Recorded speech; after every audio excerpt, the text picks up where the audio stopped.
If you go by think pieces, nothing bad is happening. Ever. It's a quirk of modern journalism that once an angle is out there, another equal and opposite angle must be explored as truth. So the kids aren't anxiously addicted to their phones, actually. AI data centers aren't drinking up all the drinking water, actually. And college students are reading as much as they ever were, actually. 'Twas ever thus and everything is fine, actually. If things seem worse, it must be you that's changed. It's remarkable that nothing has changed and everything's fine, according to The Atlantic. This stance is the opposite of all the fear-mongering taking place in other spaces. Should we be grateful or just bored? That'll keep the bad guys at bay. A veneer of droll blaseness. You're just remembering it wrong. I know this word is overused on the internet, but that is literally gaslighting. That's why you gotta write things down. And be suspicious of anyone who tells you we don't need the record keepers, actually. But what if everything is fine? Then what are we supposed to do? Plan for the future and buy houses? That sounds like crazy talk. I will admit the possibility that it is me that is worse. These old bones don't grind like they used to, and my jump speed is nearly 0. Where can I get a look at this aging mechanic? I'd like to make some tweaks. The other big trend, though, at year's end, is how much the cool kids are finally seeing the light on algorithmically driven listening habits. The lie-back listener is scorned, and they're pulling the plug on Unwrapped. So any day now, we should be getting a think piece on how Spotify is fine, actually. And no one ever really liked music to begin with. I think there was a time when inescapable international conglomerates weren't invested in AI-driven weapons of war. But maybe it was just because they couldn't. The spirit was willing and all that. Because deep down, isn't that what we all want? 'Twas ever thus, and the present moment was inevitable. We're just pinging around a giant pinball machine, where no one makes active choices, so no one is accountable. This is all just happening to us. Isn't it great? Too bad you're not making billions off it, I'm assuming. If you are in fact a tech mogul, let me know in the comments if you've ever made any choices. And do you regret anything? And in 10 years, are you gonna write an impotent book about how you're sorry that you wrecked humanity? Don't worry about it. It couldn't have happened any other way. I don't forgive you, but it doesn't matter. Marry happy, and it will always be this way. All you owe anyone is your best life and $15. The cash will go to the potluck we're having. If the organizer doesn't embezzle all the money, of course. It's happened in the past. We've put no measures in place to make sure it doesn't happen again. But they said, trust me, so we did. How subtle can a metaphor be before it's impenetrable? How much audience comprehension should we be aiming for? We're living in an unsubtle age. And no one's watching movies anymore anyway. Did you realize that while you weren't watching, movie runtimes have ballooned to hours and hours? Some use this shift as evidence that attention spans are fine, actually. Maybe even better than ever. It's the best of all possible worlds in this Panglossian nightmare. Talk about unsubtle. James Joyce is acknowledged to be an impenetrable master. But how did they know? He had to self-publish in his day, which wasn't uncool at the time. And isn't uncool now. You can make a mint throwing up romance after romance on the Amazon author store or whatever it's called. Just think of all the wealthy authors you know. I'm certainly in it for the money, aren't you? How did people know it was good before there was a little counter at the bottom of all media? Word of mouth? Does anyone still have one of those? I need a list to tell me what to watch. At least I know enough to be embarrassed about it. Maybe we need Gordon Ramsay to come along and yell at you until there's only 8 items on the menu. Choice paralysis is real, but some people make their bones that way. So it's not fair for you to take that away. That's what it comes down to. If a billionaire makes money off from it, it's not fair of you to change anything. And you don't want to be not fair when a billionaire's involved. They get litigious. I can't even spell litigious.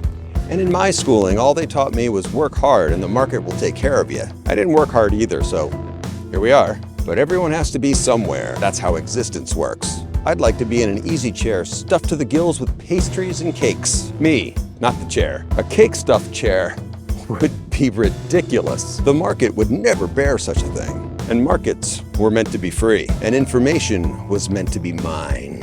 What did you eat for breakfast this morning? Was it bland slop? Would you recommend it to a friend? And could you bring him to the potluck? According to those who know, Pinterest is filling up with AI slop. Who could have seen that coming? I've never used Pinterest because I've never liked looking at pictures of things. In fact, that discounts most of the internet, so I don't do that stuff. Instead, in unoccupied moments, I sit on a small stool in a corner of my living room and stare into space. That's where the thoughts come from. And that's when I realized they can convince our bosses to shoehorn AI into all of our shoes. But if they keep making everything so shitty, we have a powerful weapon. Go outside and talk to another person. I may have invented touch grass, but I mean it. For God's sake, stop buying midnight rainbow leggings and go get blasted with your neighbor. Cut down his fruit tree and start a decades-long feud. Write a series of YA fantasy novels and stick them in people's mailboxes. It's not mail fraud if you want them to have it. Stop enjoying the benefits of online if they're going to attach so many strings. Bros went paleo in the kitchen, it's time to go paleo in communication. It's just barely possible to make your own cell phone. There's a guy who went so far as to build a bootleg iPhone out of spare parts. When you search the topic, this guy is all over the results. An ad-free version of it is available on Nebula, which I subscribe to. And since I watched the one show I subscribed to it for, I haven't found anything else I want to watch. So maybe I'll watch this one. But also, 10 years ago, a guy made a working handset that can make calls with a Raspberry Pi. Here is the future from our past. Hobbyist smartphones will save us from the tyranny of the iOS versus Android wars. Didn't your parents send you to coding camp all those years ago? STEM education was gonna set us free. Or hell, drag out your old ham radio, hot glue a snake to the side, and you got the classic game Snake. That's how you cooked up your graphing calculator back in the day. And that's how you'll stave off app withdrawal now.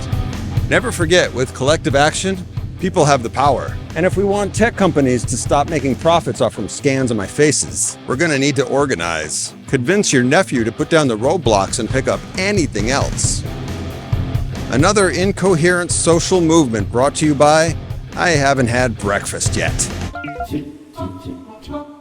In sci-fi, the idea of selling out the human race is often depicted as an act of something like anti-patriotism. You betraying your own brothers and sisters to receive advantages from a superior species. But what if it's really low self-esteem? They sell you on humanity's inherent worthlessness, and you buy it. Looking back at the history of humanity's imagination and achievement, we've actually done some amazing things. We've discovered germ theory and what to do about it.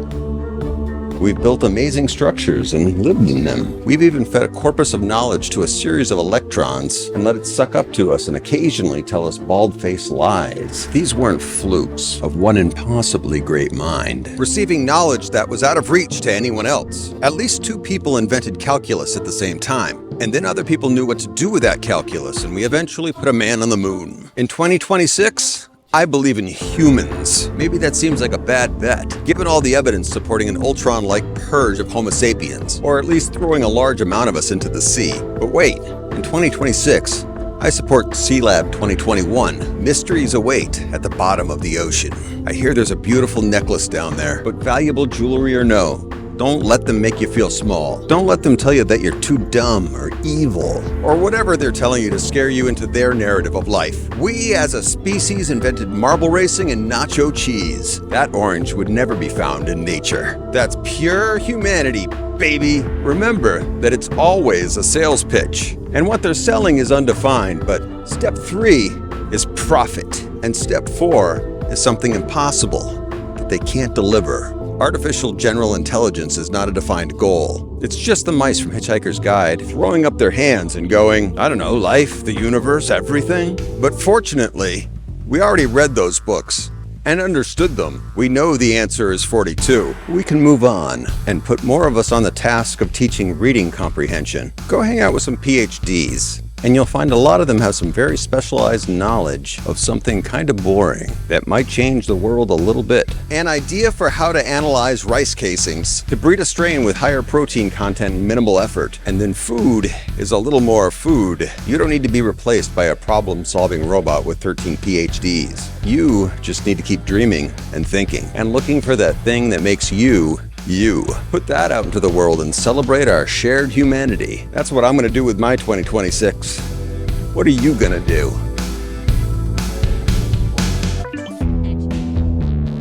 They don't get to take it from you, because once they do, will you get it back? Consult your local magic 8-ball and see. You can make decisions and later regret those decisions, but They're yours. They belong to you. Both the decisions and the regret. If no one's on your wavelength, that's more wavelength for you. Tastes like hot pie. Chicken. Have one for dinner. Have two. No one else is watching. Like they say, love like no one's listening. Eat like no one's watching. Would that were true. All art is about the self. All art is about me. That's my story, and I'm sticking to it. It is sticky in here. Does anybody clean anything anymore? Can we get a wetback to aisle 9?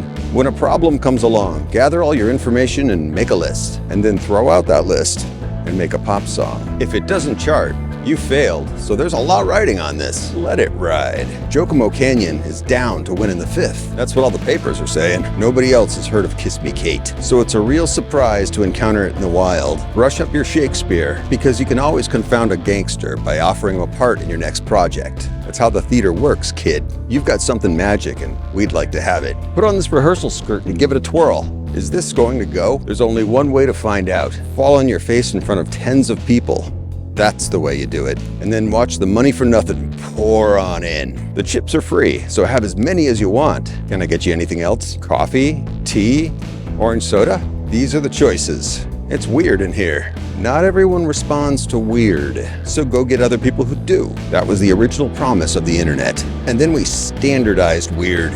No wonder Gen Alpha only responds to videos of Ham getting sassy with a bag of socks. There's no other rebellion left to them. They don't know what else to do. The greatest minds of my generation voluntarily elected to shut off. Why bother? Why not bother? It's all the same, but we never phrase it like that. Are you getting out of bed today? Where's the 8-ball? I'm sure it has some answers. And the answers are, ask again later, kid, you're bothering me. You don't want to be a bother, do you? What a nightmare to contemplate. Get your things and learn your conjunctions.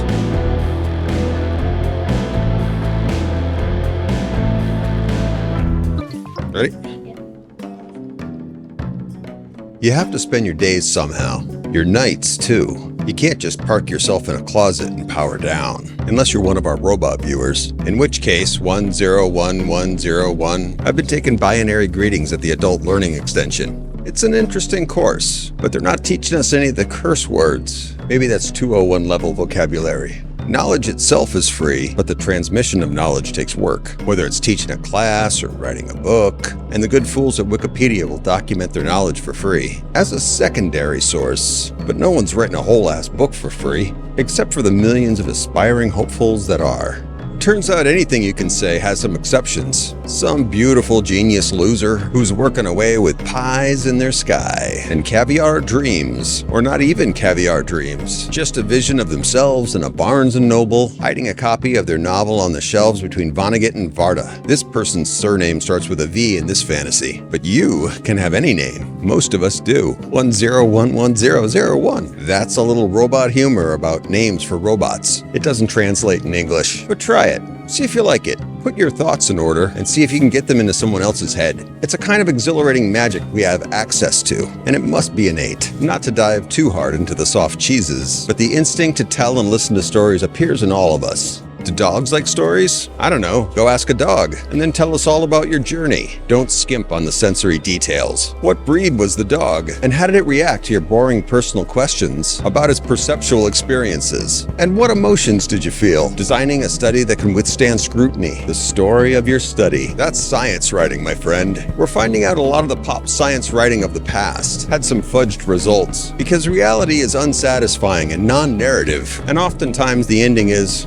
we still don't know. Or the patient was a human being who was inconsistent in their treatment. So it might have worked, but it didn't in this case. We'll never know. Doesn't sell books though. So can you blame a guy for closing a narrative loop? It takes a cynical mind to take the idea of public service and turn it against itself. I'm from the government and I'm here to help. First of all, Reagan, what kind of simp talks like that? But also, is Reagan the source of all of our contemporary woes? He was in a movie with a monkey. Maybe we should have elected the monkey president. Guys, what are we doing? Are we making good choices? Little Davy, are you on drugs? It's okay if you are. It would explain some things, and it would be nice to get some explanation. The weather is horrible, and it's time to take stock. Last year has ended. Good riddance. But will the next year be any better? Signs point to no. We can't despair, but we want to. So, Make your choices. Volunteer at the charity. Just make sure it's actually helping and not just moving bricks from place to place to keep well-meaning people occupied. If there's no ethical consumption under capitalism and no altruism that isn't self-interest, what's a boy to do? Be nice to flowers? You might as well. I don't mean to be a downer. I'm just drawn that way. Is there any accounting for free will? Cognitive scientists suggest that there is not, but then they would. If you see the bird, then just reach out and eat it and be free. Lots of sci-fi parables posit something like meditation as a way to escape the matrix. The matrix itself, for one, just so crazy it might work. Picture yourself being a good person and doing good in the world, and then go out and do it. Are you allowed to plant your own self-fulfilling prophecy? Why not? This simulation is yours to break. Push the boundaries of physics and metaphysics until a conveniently timed bad guy threatens to put you away. But no cage can hold your mind. I'm really hoping 2026 brings us some good sci-fi. We finished Pluribus as soon as it aired, and I don't think we're getting more for a while. Prestige TV, taking years to make and days to watch. Someone should give me $1 million budget. Okay, new resolution for 2026. Find a backer. Is it you? It shouldn't be you. Find your own backer, and we'll all meet up in LA and talk about how well our meetings are going. And I'll try kombucha, and it'll all be great, because I'll finally get away from this moody rain that's keeping me down. And cold. Who added cold into the simulation? I'd like a word. The world sometimes agrees with you. Believe it or not, you're not completely alone in your way of thinking. That insight is not found on social media, because groupthink isn't the same as having thoughts. Or is it? Doesn't matter. We've set up a system where it's hard to think anything matters. The power has been consolidated, and it's not you who has it. This is true if your participation is passive, and they're counting on you to be passive. That's why they get so mad when you run for local office. That's not for you. Stay home in despair. Those aren't the words they use, but it's what they mean. It's a bleak time. Some of that is because it's winter in the northern hemisphere. Nobody knows what's happening in the southern hemisphere. If they wanted to be important, they should make some more television. But the sad fact is, you can consume 9 hours of media a day and still not know everything that's going on, because there's always more of it. The human experience. The news isn't always bad. It mostly is, though, because change is frightening, and because people want things that harm other people. It's only human nature. Why? I don't know. Go ask your dad. And then keep asking other people. Get a scholarship and enroll in a psychology program. 6 years of work and you solved it. Publish your dissertation and accept your kudos. Human imagination has done it again. You've discovered a great truth and changed the world. How's that for good news? Now let's medicate these 8 billion bozos and call it a day. Is that too dark? Sometimes the truth is dark.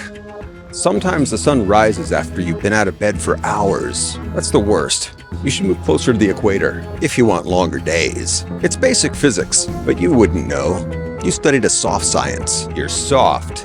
And you didn't even know knowledge is hierarchical. Who decided the hierarchy? Grumpy people who studied subjects that made them bitter and mean. So they needed a way to feel superior. Fragility is a dangerous motivator, but you knew that. You could write papers in your sleep about that. You think you'll be getting any more sleep? Not today. And that's the real tragedy of the world. Maybe if we all took a nap, it would resolve some issues. We'd get along a little better. Stop trying to take everything for themselves. It's a toddler problem with a toddler solution. Take your favorite moments, cut them out, and play them on repeat until they take on a life of their own. It won't cost much, just all the original joy found in that moment. The definition of the word meme has been lost to the will of the people, who just think it means making Drake, reject, and then agree to funny ideas. But it's the smallest unit of thought information, in the same way a gene is the smallest unit of biological information. It's true, you can look it up, but you won't, 'cause does it matter? And that theory isn't so useful. A meme is an idea that can be replicated and passed on indefinitely, but it's also stupid. We don't use them as building blocks of thought. They're an end in themselves. And it's not that I'm worried about letting Melvin Minsky down, or whoever it was. See, I also can't be bothered to look things up. Not everything needs to have a purpose. There's joy in moments that happen for no reason. But when you build a whole thought structure on semantic emptiness, things start to get stupid. Oh, wait, have I solved it? Guys, I've solved it. Call the Atlantic. The source of all our woes is the kids don't read anymore. What's that you say? They've already printed that one? And it didn't fix anything? It was just a thought. Why don't you cut it out and replicate it all over X and stick it next to a GIF of Michael Jackson eating popcorn? Ignore the complicated history of who he was as a person, or even Thriller as a pop song / audio-visual experience. Not to mention the semiotics of Vincent Price appearing on MTV. Gee whiz, also the rise and fall of MTV. We don't even have the time to get into that, or the desire. Cable station ceases operation and nobody notices. Ignore all that, so I can convey a sense of schadenfreude, so I can watch a thread full of idiots argue. A concept that I do have to dip into another language to express, because we don't have a word for it in English. Well, we don't need one. We have Michael. What am I talking about?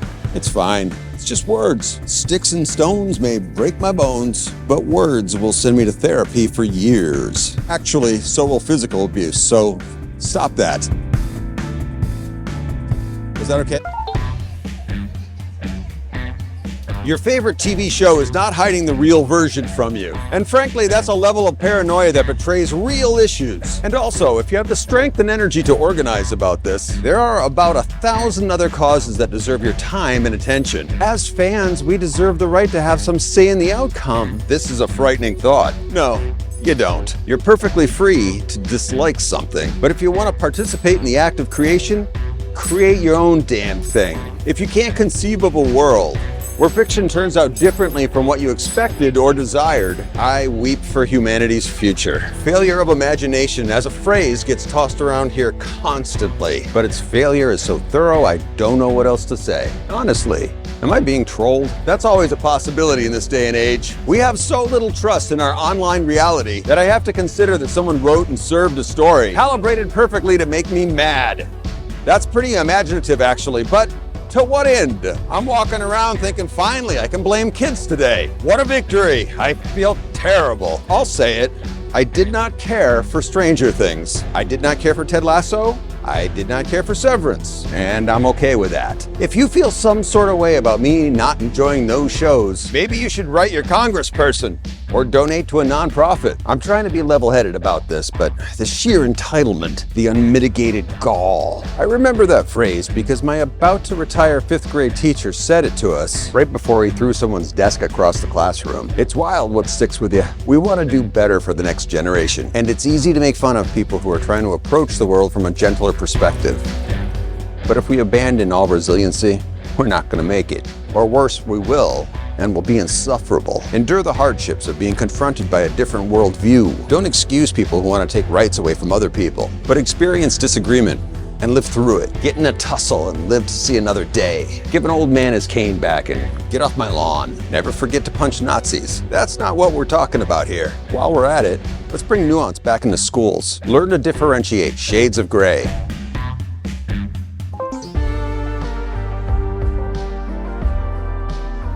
Who's first matters sometimes, but who's more refined seems to matter more. VHS versus Betamax being such an example. These are formats of the olden times, and a good example of the free market picking the inferior product. If you're a tape snob, any tape snobs out there? It's kind of a hipster niche that's ripe for the taking. If you're looking for such an angle, forget vinyl. The new throwback craze is Betamax. Source an old player on eBay and enjoy tracking down the 16 movies that were printed that way. Open a new factory in Malaysia to start printing out new Netflix monstrosities on beta, and you've got an underground mail-order business. It beats drop shipping. Every hopeful Gen Xer and elder millennial is gunning for the return of physical media. When we had songs on tape, everything was better. We were younger too, and more handsome. Streaming and digital have made for us Arthur C. Clarke's definition of magic. So we've forgotten that stuff is things until a crucial cable fails, and then we get a swift reminder that stuff is electrons coursing through wires, exciting bits into their zeros and ones. Never forget about the zeros and ones. We've idiot-proofed it now, but if you try hard enough, you can break anything. Data is things, and it does need a place to go. Wearables are so clunky for now that we haven't yet integrated it into your biological experience. But phones are a kind of detachable cyborg hand. Maybe. Is that the best we can do? Is this what we want? Don't let them put anything in your brain until they can promise you that it won't shut off. when they go bankrupt. You can't source an old Betamax tape and just jam it in as a replacement. It doesn't work like that. Was there a Betamax robot on Futurama? I feel like there was. That old Matt Groening. What a mind for technology and humor. And disgruntled bunnies. Never forget the bunnies. You don't have to remember stuff if you keep the information externally. Books, albums, data centers, these can all be your outside brains. The old philosophers lamented paper because it meant the young ones weren't practicing their memorization techniques. Who needs a bard when you have a collection of tales at hand? They can give you +4 inspiration, but what do you need inspiration for when the stories have already been written? Here's an honest question. What do people keep in the house when it's not stacks and stacks of media that they love? John Waters says not to trust people who don't have books in their house. But in the age of streaming,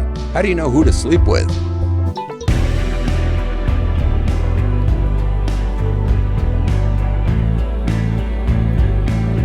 What's happening? Let's have a check-in. I'm your guidance counselor, and Taylor Swift is your English teacher. You go to a kind of shitty school where the only qualifications the staff have are self-determined. It's manifest destiny. If you say it, then it's so. Can you argue with that? In the words of William T. Joel, you should never argue with a crazy man. You ought to know by now. Contemporary English doesn't use the word ought like it used to. Miss Swift won't cover that in her lectures because her focus is, well, to be honest, I don't know.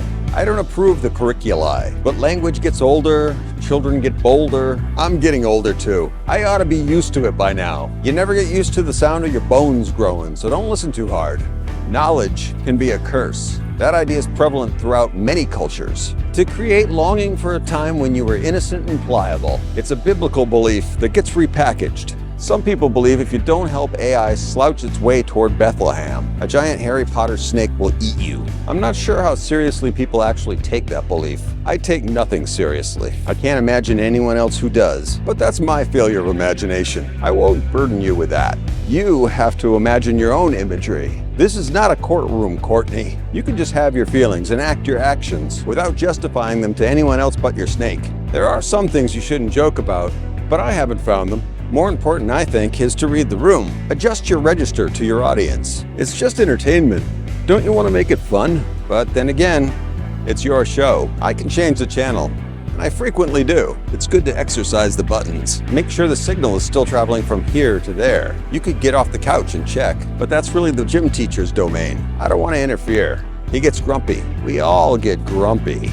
The tell is, who makes it everyone else's problem? Those are the fun ones. It's fair game to mess with Grumptopus. That's in the rules. If you're more compassionate, bring him a beverage. Coffee or other caffeine of choice keeps the world running on rails. And we all go to work at the tie factory. That's the recommended career, according to your test results. You can take it again, but you'll probably get the same. If you're that disappointed, do whatever you wanted to do in the first place. It's not legally binding, but just know, the tie factory is your destiny.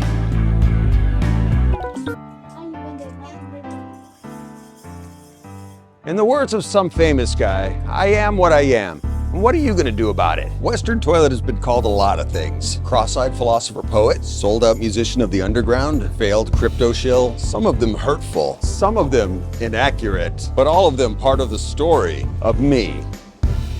The story of the world is a crisscrossing series of somewhat confusing events that we've shaped into a narrative and called it macaroni. Our individual lives are somewhat similar, though meaningful only to the select few who are lucky enough to know us. You know me. Kind of. Bon vivant miscreant about town. Tinny voice coming from your broken phone speaker. I see you, Davis. This Chongqing project of punk has so far been all about making a soupy kind of sense of this modern life, and wild horses couldn't drag me away. But we're expanding the project. That's right. You're watching an announcement video. Try to contain your appointment, dis or otherwise. After a year or more of not explaining things, my goal is to explain them even less. It's fiction. The next project is fiction. A sort of visual novel, to be somewhat precise. That term already exists as a genre of video game, but this is a video, and we're playing a kind of game. So call me out, because I'm appropriating a serialized, long-running story set in a world similar to, but not quite the same as our own, published in discrete bites, with a related visual composition, and an immersive audio component. Is there any more pretentious way to put it? It's story time with pictures and music. So shut up. Everyone has a novel in them, and this is my turn to figure it out. I'll still be putting out irregular blatherings, so don't mourn for your dystopian thoughts of the days. The dystopia doesn't seem to be going anywhere. I'll just be attacking now on two fronts. Fiction is the greatest weapon we have. Go look up some inspirational quotes on it or something, and then come back for your first installment. It's fiction. We're doing fiction. Click here for the story. Click here for the music.